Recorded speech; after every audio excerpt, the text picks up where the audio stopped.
On est les amis sur un stand que je suis très heureux de retrouver cette année puisqu'en fait on s'était rencontrés déjà à Paris Ludique il y a au moins 1 an et 2 ans. 1 an et demi on va dire, 1 an et demi voilà, pour la découverte de Belgium Beers Race. Et ben, j'ai le plaisir de revoir mon ami comique voilà, qui est juste ici et Amo qui est illustrateur également de toute la gamme, hein, je crois même le premier Belgium Beers Race, hein, c'était toi. Tout à fait, hein. on a fait ça ensemble. Voilà, donc, oui. On a l'auteur et l'illustrateur de Belgium Beers Race et d'une petit nouveau qui est juste ici, voilà, qui est présenté pour la première fois hein, ici, non, je crois, c'est oui, ça. Hein. il sort aujourd'hui en Belgique et la semaine prochaine en France. La classe. Et à l'international aujourd'hui. Et ben voilà, la version D de Belgium Beers Race. Bah, du coup, tu peux nous en parler un petit peu, j'imagine. Ouais. Alors l'idée du DICE, c'était l'autre jeu, c'est un gros jeu de plateau. On est quand même sur des parties de 2 heures à 4 joueurs. Et donc on avait envie de proposer quelque chose de plus court. Et donc on est parti sur une version roll and write. On garde le même esprit, on visite des brasseries à travers la Belgique. Il faut boire des bières, il faut acheter des bières. Et cette fois-ci on va jouer avec des dés. Donc dans l'autre version on joue avec du temps. Et ici, ce sera des kilomètres. Donc, on va combiner des dés pour faire les distances en kilomètres qu'on a besoin. Okay. On va devoir utiliser des dés pour boire et acheter comme dans la version. Ici, il y a un sentiment de course qui est beaucoup plus présent parce qu'on part sur quelque chose qui va... où on va... je suis perdu. Je me suis perdu, je reviens. Donc, aspect course beaucoup plus parce qu'on a 3 objectifs à remplir, chacun un noir, un jaune et un rouge. Et dès que quelqu'un remplit les 3 couleurs d'objectifs... Un noir, un jaune et un rouge. C'est étonnant. C'est étonnant. C'est étonnant. Voilà. Ça réfléchit. Et donc là, on a des objectifs communs. Donc il y a une vraie course sur ces objectifs parce que chacun peut le réaliser. Et dès que quelqu'un a réalisé les 3 objectifs, ça déclenche la fin de partie et il y a une course pour revenir à Bruxelles. Okay. Et donc on a vraiment plus de focus sur ce que font les autres. Il faut vraiment être très attentif. Quand est-ce que je relance les dés? Est-ce que je prends les dés qui sont disponibles? Donc voilà, c'est beaucoup plus court, 45 minutes, beaucoup moins de matériel. Donc c'est vraiment pour les parties un peu plus fun, mais ça reste un roll and write assez exigeant. Donc on ne va pas juste lancer un dé et faire une ligne. Donc il y a vraiment des choix à faire, parfois cornéliens. Ok, et puis on est vraiment dans le même style graphique hein, du coup que les précédents, le précédent jeu et toute la gamme. Parce que je voyais même aussi... En fait, tu nous disais que c'est toi aussi qui avais illustré toutes les bières, de la gamme Belgium Beers Race. Hein, du coup, alors on est là, on boit une petite bière. Alors, je sais que c'est pas très politiquement correct, mais on s'en fout, on va trinquer. On est en Allemagne ici en même temps. Et puis en même temps, on est en Allemagne, on a le droit de boire de la bière. L'Allemagne, c'est un peu comme la Belgique. Les bières au clock. Sauf que les bières sont quand même vachement meilleures en Belgique. On va pas se mentir. Hein. On peut dire ça. On peut dire ça. D'autant plus que donc ces bières-ci. Le brasseur qui est un très bon ami à nous est un fan de style allemand, voire plus générique de style de l'Est. Sauf qu'il les twist un petit peu avec une... allez, on va dire qu'elles ont un petit côté au niveau caractère assez belge en fait dans le fond. Ce qui est assez drôle, c'est quand on a des gens qui viennent d'Allemagne boire de nos bières à la brasserie, sont assez bluffés par la qualité de chaque bière de la gamme, parce qu'il y en a pas mal. Et donc ouais, comme tu disais, je rebondis sur ce que tu disais, du coup, effectivement, on est dans la continuité du style développé sur Belgian Beer Race, sauf qu'en plus j'ai voulu aller le rendre un peu plus coloré, un peu plus funny. Oui. On est moins sur un gros jeu sérieux, vu que, comme disait Mick tout à l'heure, ça reste un truc, ça reste une version du jeu vachement plus fun entre guillemets, dans le sens où c'est beaucoup plus rapide, beaucoup plus d'action comme ça, il y a un rythme plus soutenu. Je pense j'ai essayé d'aller dans cette direction aussi visuellement en fait. Ouais, mais c'est ça, c'est carrément, c'est tout à fait la bonne explication. Et puis alors, il y a également Battle Fries qui est juste ici. Alors ça, on y a joué, on l'avait découvert d'ailleurs la même année à Paris Ludique. Et puis j'en ai même fait une review sur la chaîne de Battle Fries et c'est très rigolo. On a fait plein de parties avec ça, avec la mayonnaise, le ketchup, etc. C'est très très rigolo. Et voilà, c'est toi qui avais fait aussi ça, l'illustration, non? Non, c'était un jeu de chez Beer Games qui était illustré par Irvine. Et c'est un jeu d'Anthony Toffolo qui fait le mode solo de Belgium Beer Race et dans cette boîte-ci également un mode solo. Et donc c'est très important de le signaler, un mode solo qui est réalisé par quelqu'un qui joue en solo. Donc c'est pas juste des règles qu'on a rajoutées pour pouvoir faire tourner le jeu plus ou moins correctement tout seul. Non, il y a un vrai mode solo et il y a un vrai challenge derrière. Et petit supplément, dans la boîte du DICE, on a 2 extensions pour le jeu normal. Alors c'est un punch recto verso et les règles sont disponibles sur internet. Et donc la première extension, ça va permettre de faire un beer market, de faire varier le prix des bières pour faire du stop. Mais surtout de l'autre côté, on va jouer avec les 12 dés du DICE avec le grand jeu. Donc on va avoir un petit bonus à aller collecter des dés qui correspondent. Donc voilà, on a voulu faire un petit clin d'œil, un petit cadeau aux gens qui avaient déjà la première version du jeu pour dire voilà, un petit plus encore pour vous. De toute façon, ici, c'est la maison des cadeaux. Si vous voulez faire des cadeaux, il y a plein de trucs. Il y a des t-shirts. Alors, il y a le t-shirt que tu portes magnifiquement bien, voilà, qui te va comme un gant. Il existe en blanc, en noir. Il y a aussi des pommes. Mais, voilà, il y a des pommes. Il y a des magnifiques pommes. Tiens, une pomme. Oh, merci. Voilà. Et puis on a même des belles casquettes. Des belles casquettes à l'américaine, un peu. Hein. Oui, on est vraiment, on est vraiment dans la maison où on offre tout. Enfin, on offre tout. On offre tout. On peut. On donne. On donne notre corps. Non. Et on a même un magnifique réfrigérateur rempli de bière. Oui. Il y a du stock. Hein. Oui. Je sais pas comment c'était hier, mais en tout cas, il y a moins de la moitié. il y a moins de la moitié. Bon, bah, ok. Voilà. Eh ben, merci beaucoup. Merci C'était à un toi. plaisir encore de vous rencontrer. Bah ouais, ça Merci fait à toujours toi, avec plaisir. grand plaisir. Bah ouais, c'est chouette. À chaque fois, ça donne le sourire, donc c'est cool. Bah oui. Merci. J'ai envie de faire un boujou. Allez. Mais c'est bien parce que ça tombe. Ah bah parce que c'est avec plaisir. Allez, des bisous. Mais oui. Allez, moi aussi, je vous fais Ciao. des bisous. Merci et puis beaucoup. on continue. C'est parti. Bon festival. Ciao. Mangez des pommes.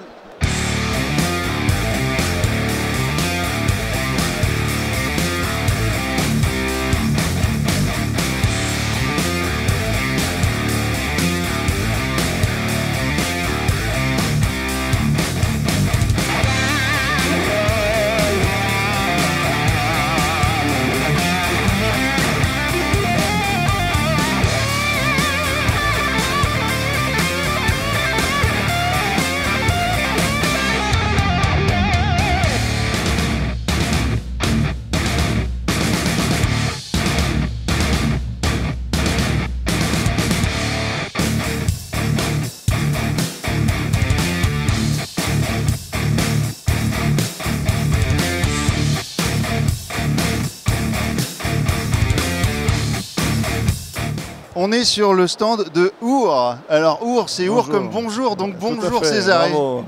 Bonjour. C'est une belle intro ça quand même. Excellente. Voilà, bah, on se voit quand même assez souvent, on se rencontre souvent dans les festivals. Donc là on est quand même loin de chez nous puisqu'on est en Allemagne, donc à Essen, encore une fois. Donc Our, c'est aussi la branche de Atalia. En fait, Our, c'est un partenaire. C'est un partenaire, voilà, tout vous à fait. distribuez également leurs jeux, c'est ça On hein. distribue tous leurs jeux et puis ils distribuent les nôtres. Voilà. Le peu de jeux qu'on édite nous-mêmes. Voilà, et donc Césaré, tu es donc directeur de Atalia, c'est toi qui es le boss de Atalia en France, mais tu es également aussi auteur. Et Temps du perdu. Coup, voilà, et tu as notamment, on a fait la vidéo sur la chaîne de Conquête, voilà ce jeu de cartes qui peut être un petit peu apparenté comme ça vite fait à un risque, puisqu'on est comme ça sur un jeu de conquête de territoire. Oui, mais rapide. Voilà, mais rapidement, hein, c'est vraiment, alors là, c'est largement mieux qu'un risque. Hein. D'ailleurs, j'en fais de très bonnes critiques sur la chaîne. Et là, tu viens de sortir Explora, qui est ici, qui est un jeu donc d'enchères dans un monde un petit peu steampunk dans lequel nous allons faire des explorations pour essayer d'obtenir des trésors. Des reliques, des trésors, tout à voilà. fait. Ouais. Donc je te laisse nous le présenter un petit peu. Bah, c'est un jeu qui est aussi familial que Conquête. Ouais. C'est légèrement plus élaboré et moins épuré. En plus, il y a plus d'aspects à tenir en compte. Donc l'objectif, c'est de constituer des équipes. Et les membres des équipes, on doit avoir des équipages, des aventuriers, des véhicules ouais, tous un peu bizarres que les autres. On s'est fait plaisir dans l'illustration. Et les illustrations qui sont deux. Plus c'est fort et plus on a la chance d'arriver avant les autres et donc du coup de récupérer un maximum de trésors. Les illustrations sont de Gaël Lanurien, voilà, qui a aussi fait Conquête également. Ok, ouais, donc là le principe c'est que l'on récupère effectivement des cartes comme tu le disais pour monter son équipage et on va avoir des différentes phases de jeu, donc différentes explorations dans lesquelles il va falloir peut-être qu'on ait des cartes rouges, vertes, avec les points, etc. Et en fait voilà, les cartes ont différents points et plus on va être sur des valeurs hautes de points par rapport à ce qui nous est demandé, plus on va marquer le point. Selon la destination, on doit voilà, aller. Selon la destination, il y a une destination où c'est plus important d'avoir un bon véhicule plutôt qu'un bon aventurier, vice versa. C'est ça. Et toutes ces cartes-là, il y a Tatiana, on fait un coucou à Tatiana. On prend toutes ces cartes-là, comme je disais, aux enchères. Moi, je préfère parler des mises parce que c'est pas une enchère sur une carte en particulier. On enchérit à la limite sur l'ordre de choix. Oui. C'est ça le côté original de l'enchère, si tu préfères l'appeler comme ça. Effectivement. Donc on est sur de l'enchère fermée, on n'est pas sur de l'enchère je mets 2, moi je mets 3, etc. Ouais. Non, là c'est la main fermée, on ouvre la main et là on découvre la... Sauf qu'on n'est jamais sûr de prendre la carte qu'on veut, à moins d'être la meilleure offre. C'est ça, c'est ça. Écoute, donc vous avez ça qui vient d'arriver, hein, là c'est sorti, hein, Explora. Ouais, il sort la semaine prochaine. Là, c'est sorti la semaine prochaine. C'est bloqué à la douane, malheureusement. Ok. Il est seulement en démonstration. Mais la vidéo est déjà sur la chaîne et vous avez une grosse boîte qui est là, qui s'appelle donc Terra Pyramide. C'est lourd. Voilà, donc ça va être distribué par vous. Oui, tout à fait. C'est un jeu lourd, effectivement. Donc ça c'est un jeu de 2 auteurs inconnus comme Wolfgang Kramer et Michael Kinsling. Là, toi, tu les dis bien les noms parce que moi à chaque fois c'est une catastrophe. Ah bon, je sais pas, ça doit être que je travaille souvent avec les Allemands. mais... Et c'est un jeu, alors là c'est plutôt de l'intermédiaire expert. C'est pas non plus expert parce que, en fait c'est ça, la règle est hyper simple. Ok. Et la profondeur est très importante. Donc du coup, on est de l'intermédiaire pour cette raison-là. C'est les règles d'un jeu familial. Mais la profondeur, c'est un jeu expert. Et la longueur aussi, du coup, parce que ça dure 1h30 à 4. Hein. Ouais, donc on est sur du familial plus, on va dire. Hein, peut-être plus quand même peut-être un initié. Ou, surtout parce que dedans, il y a des extensions. J'imagine qu'avec les extensions, il va devenir plus. Ouais, ok. D'accord. Et tu m'as montré aussi Duos, ouais, qui est là-bas. Voilà, qui est un jeu d'association d'idées, d'association d'images caché derrière un petit écran, derrière un petit paravent en fait, où vous allez avoir des cartes devant vous avec des animaux et puis vous allez comme des objets. Ou des objets et donc essayer de faire des associations et il va falloir essayer en gros d'avoir de la transmission de pensée entre les gens pour obtenir le maximum de points parce qu'on a associé les mêmes images en fait. C'est ça l'idée. Hein, voilà. Ouais. Et écoute, super, je crois que j'ai rien oublié. Dans ce qui doit sortir là. Conquête est sorti, là il sort aujourd'hui en Allemagne sous le nom de Impera. Ah, c'est la sortie aujourd'hui, j'avais pas compris ça quand tu me l'as dit. D'accord, parce que en fait juste avant César me disait que le jeu s'appelait Impera ici, mais j'avais pas compris qu'il sortait seulement là. Ici, en Allemagne. Il sort donc ici, on l'a eu avant nous en France, donc ça c'est super. Oui, tout à fait. Ouais. Écoute, merci César, je te souhaite de passer un bon festival. Merci d'être passé. Et puis avec grand plaisir, puis on se reverra sûrement la prochaine fois, ce sera à Cannes en février, mais d'ici là on va aller continuer à faire un petit tour sur le festival donc, de Essen. Ciao.